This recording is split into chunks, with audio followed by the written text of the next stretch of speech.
എല്ലാവർക്കും ഞങ്ങളുടെ പുതിയൊരു വീഡിയോയിലേക്ക് സ്വാഗതം. ഇന്ന് ഞങ്ങൾ ഉണ്ടാക്കാൻ പോകുന്നത് ട്രസ്ലെറ്റ്സ് കേക്കാണ്. അപ്പോൾ ട്രസ്ലെറ്റ്സ് കേക്ക് എന്ന് പറഞ്ഞാൽ നല്ല ടേസ്റ്റ് ഉള്ളൊരു കേക്കാണ്. അത് മാത്രമല്ല നമുക്കിത് വളരെ ഈസി ആയിട്ട് ഉണ്ടാക്കിയെടുക്കാൻ പറ്റും. അപ്പോൾ ആദ്യം നമുക്ക് ട്രസ്ലെറ്റ്സ് കേക്ക് ഉണ്ടാക്കാൻ വേണ്ടി അതിൻ്റെ ഡ്രൈ ഇൻഗ്രീഡിയൻസ് ഒക്കെ റെഡിയാക്കി എടുക്കാം. അപ്പോൾ അതിന് വേണ്ടി ഒരു ബൗളെടുത്ത് അതിലേക്ക് നമുക്കൊരു സ്ട്രെയിനർ വെച്ച് കൊടുക്കാം. ഇനി ഇതിലേക്ക് ഞങ്ങൾ ഒരു 1/2 കപ്പ് മൈദ ഇട്ട് കൊടുത്തിട്ടുണ്ട്. ഇനി ഇതിലേക്ക് 1/2 ടീസ്പൂൺ ബേക്കിംഗ് പൗഡറും ഒരു പിഞ്ച് ബേക്കിംഗ് സോഡയും ചേർത്തിട്ട് ഒരു 2-3 പ്രാവശ്യം സീവ് ചെയ്തെടുക്കാം. ഇതിപ്പോൾ 3 പ്രാവശ്യം സീവ് ചെയ്ത് കഴിഞ്ഞിട്ടുണ്ട്. ഇനി നമുക്ക് ഇതുപോലെ 2 ബൗൾ എടുത്തിട്ട് നമുക്ക് 2 മുട്ട എടുക്കാം. നമ്മളിപ്പോൾ ഇവിടെ 1/2 കിലോൻ്റെ കേക്കാണ് ഉണ്ടാക്കുന്നത്. അപ്പോൾ ഈ മുട്ടയുടെ വൈറ്റ് പോർഷൻ ഒരു ബൗളിലും യെല്ലോ പോർഷൻ വേറെ ബൗളിലായിട്ടാണ് എടുത്തിരിക്കുന്നത്. രണ്ടും നമുക്ക് ബീറ്റ് ചെയ്തെടുക്കാനുള്ളതാണ്. അപ്പോൾ ആദ്യം നമുക്ക് ഇതിൻ്റെ യെല്ലോ പാർട്ട് റെഡിയാക്കി എടുക്കാം. അപ്പോൾ അതിനു വേണ്ടി ഈ യെല്ലോ പാർട്ടിലേക്ക് നമുക്ക് 1/2 ടീസ്പൂൺ വാനില എസൻസും 2 ടേബിൾ സ്പൂൺ സൺഫ്ലവർ ഓയിലും ചേർത്ത് കൊടുത്തിട്ടുണ്ട്. ഇവിടെ ഞാൻ 2 ടേബിൾ സ്പൂൺ പാല് റെഡിയാക്കി വെച്ചിട്ടുണ്ട്. ഇത് റൂം ടെമ്പറേച്ചറിലുള്ള പാലാണ്. ഇപ്പോൾ നമുക്കിതിലേക്ക് ഇതിൽ നിന്ന് 1 ടേബിൾ സ്പൂൺ പാല് ചേർത്ത് കൊടുക്കാം. ബാക്കിയുള്ള പാല് നമുക്ക് പിന്നെ ചേർത്ത് കൊടുക്കാം. 1/2 കപ്പ് പഞ്ചസാര എടുത്ത് പൊടിച്ചതിൽ നിന്ന് പകുതി നമുക്ക് എടുത്ത് ഇതിലേക്ക് ചേർത്ത് കൊടുക്കാം. ഇനി ഇത് നമുക്ക് നന്നായിട്ട് മിക്സ് ചെയ്തെടുക്കാം. ഇനി നമ്മൾ നേരത്തെ റെഡിയാക്കി വെച്ചിട്ടുള്ള ഡ്രൈ ഇൻഗ്രീഡിയൻസ് കുറേശ്ശെയായിട്ട് ചേർത്ത് കൊടുത്തിട്ട് പതുക്കെ മിക്സ് ചെയ്തെടുക്കാം.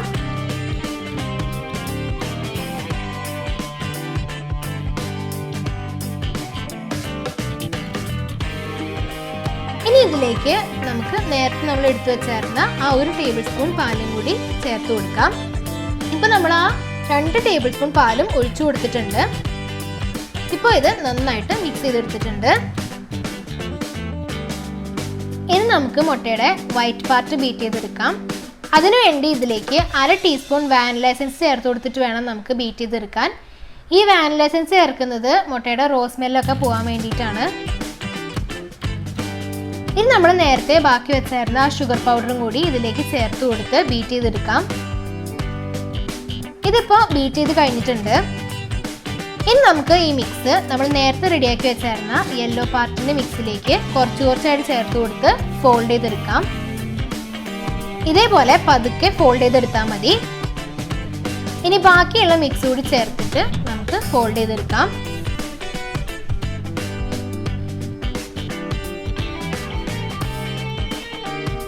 കേക്ക് ബേക്ക് ചെയ്യാനുള്ള ട്രേ എടുത്തിട്ടുണ്ട്.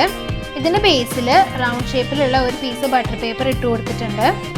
ഇനി നമ്മൾ നേരത്തെ റെഡിയാക്കിയ ആ ബാറ്റർ ഇതിലേക്ക് ഒഴിച്ചു കൊടുക്കാം. ബാറ്റർ ഒഴിച്ചതിന് ശേഷം ഇതേപോലെ എയർ ബബിൾസ് കളയാൻ വേണ്ടി ടാപ്പ് ചെയ്ത് കൊടുക്കണം.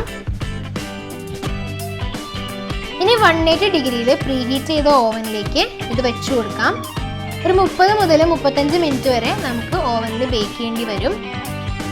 ഇതേ 30 മുതൽ 35 മിനിറ്റ് കൊണ്ട് തന്നെ നമുക്ക് സ്റ്റൗവിലായാലും ഈ കേക്ക് ബേക്ക് ചെയ്തെടുക്കാൻ പറ്റും. ഇപ്പോൾ കേക്ക് ബേക്ക് ചെയ്ത് കഴിഞ്ഞു. നല്ല സോഫ്റ്റ് ആയിട്ട് നമ്മുടെ സ്പോഞ്ച് റെഡി ആയിട്ടുണ്ട്. ഇനി ഇതിൻ്റെ ചൂടൊന്ന് കുറയാൻ വേണ്ടി നമുക്ക് കുറച്ച് നേരം മാറ്റി വെക്കാം. ഇനി ഒരു ബൗളിൽ 1/2 കപ്പ് ഇവാപ്പറേറ്റഡ് മിൽക്ക് എടുത്തിട്ടുണ്ട്. ഈ ഇവാപ്പറേറ്റഡ് മിൽക്ക് ഞങ്ങൾ തന്നെ ഉണ്ടാക്കിയതാണ്.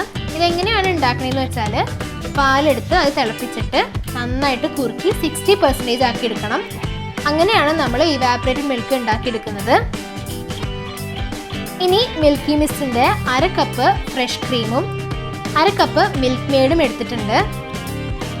3 മിൽക്ക് ചേർത്ത് ഉണ്ടാക്കുന്ന കേക്ക് ആയതുകൊണ്ടാണ് ഈ കേക്കിന് ട്രസ്ലെറ്റ്സ് കേക്ക് എന്ന് പേര് വന്നത്. ഈ 3 മിൽക്കും നമുക്കൊരു പാത്രത്തിലേക്ക് ഒഴിച്ച് നന്നായിട്ട് മിക്സ് ചെയ്തെടുക്കാം.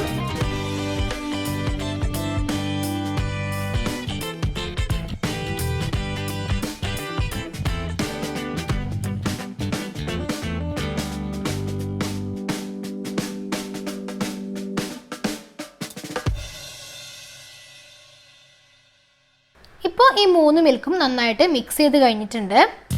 ഇനി നമുക്ക് ഈ കേക്ക് അസംബിൾ ചെയ്യാൻ വേണ്ടി ഒരു ഡിസ്പോസിബിൾ റൗണ്ട് മോൾഡ് എടുത്തിട്ടുണ്ട്. ഇതിലേക്ക് നമ്മൾ നേരത്തെ റെഡിയാക്കി വെച്ച ആ സ്പോഞ്ച് വെച്ച് കൊടുക്കാം. ഇനി ഒരു ഫോർക്ക് അല്ലെങ്കിൽ സ്ക്യൂർ ഉപയോഗിച്ച് ഇതേപോലെ ഈ സ്പോഞ്ചിൻ്റെ മുകളിൽ കുറേ ഹോൾസ് ഉണ്ടാക്കി കൊടുക്കണം. ഇങ്ങനെ നമ്മൾ ചെയ്യുന്നത് എന്തിനാന്ന് വെച്ചിട്ടുണ്ടെങ്കിൽ നമ്മളിപ്പോൾ ഈ മിൽക്ക് മുഴുവനും നമ്മൾ ഇതിൻ്റെ മുകളിലേക്ക് ഒഴിക്കാൻ പോവുകയാണ്. അപ്പോൾ ഈ മിൽക്ക് മുഴുവനും ഈ കേക്കിൻ്റെ ബേസ് വരെ എത്താൻ വേണ്ടിയിട്ടാണ് നമ്മൾ ഇതുപോലെ ഹോൾസ് ഉണ്ടാക്കി കൊടുക്കുന്നത്. നമ്മൾ റെഡിയാക്കി വെച്ചിട്ടുള്ള ആ 3 മിൽക്കും മുഴുവനും നമുക്ക് ഈ കേക്കിലേക്ക് ഒഴിച്ചു കൊടുക്കണം.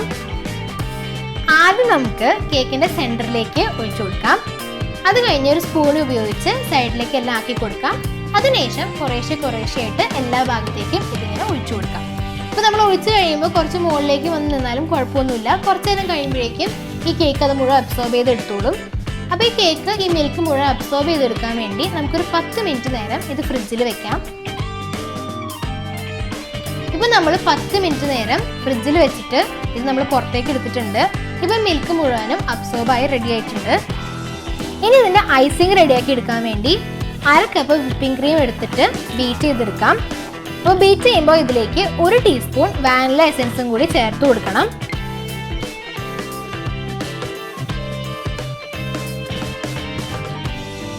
ഇപ്പം നമ്മുടെ വിപ്പിംഗ് ക്രീം റെഡി ആയിട്ടുണ്ട്. ഇനി ഇത് നമുക്കൊരു പൈപ്പിംഗ് ബാഗിലേക്ക് നിറച്ചിട്ട് നമുക്ക് ഇഷ്ടമുള്ള ഒരു നോസിലിട്ട് കൊടുത്ത് ഇതിൻ്റെ മുകളിൽ നമുക്ക് ഐസിങ് ചെയ്യാം.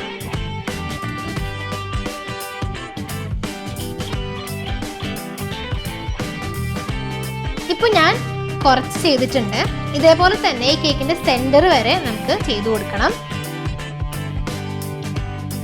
ഇപ്പോൾ നമ്മുടെ വിപ്പിംഗ് ക്രീം വെച്ചിട്ടുള്ള ഐസിങ് ഒക്കെ കഴിഞ്ഞു. ഇനി ഇതിൻ്റെ മുകളിലേക്ക് ഒരു ഭംഗിക്ക് വേണ്ടി നമുക്ക് പിസ്ത നന്നായിട്ട് ക്രഷ് ചെയ്തത് ഇട്ട് കൊടുക്കാം. ഇനി ഇത് കളർഫുൾ ആക്കാൻ വേണ്ടി ഇതിൻ്റെ മുകളിലേക്ക് കുറച്ച് ടൂട്ടി ഫ്രൂട്ടിയും കൂടി ഇട്ട് കൊടുത്തിട്ടുണ്ട്. നിങ്ങൾക്ക് വേണമെങ്കിൽ ഡ്രൈ റോസും ഇതിൻ്റെ മുകളിലേക്ക് ഇട്ട് കൊടുക്കാം.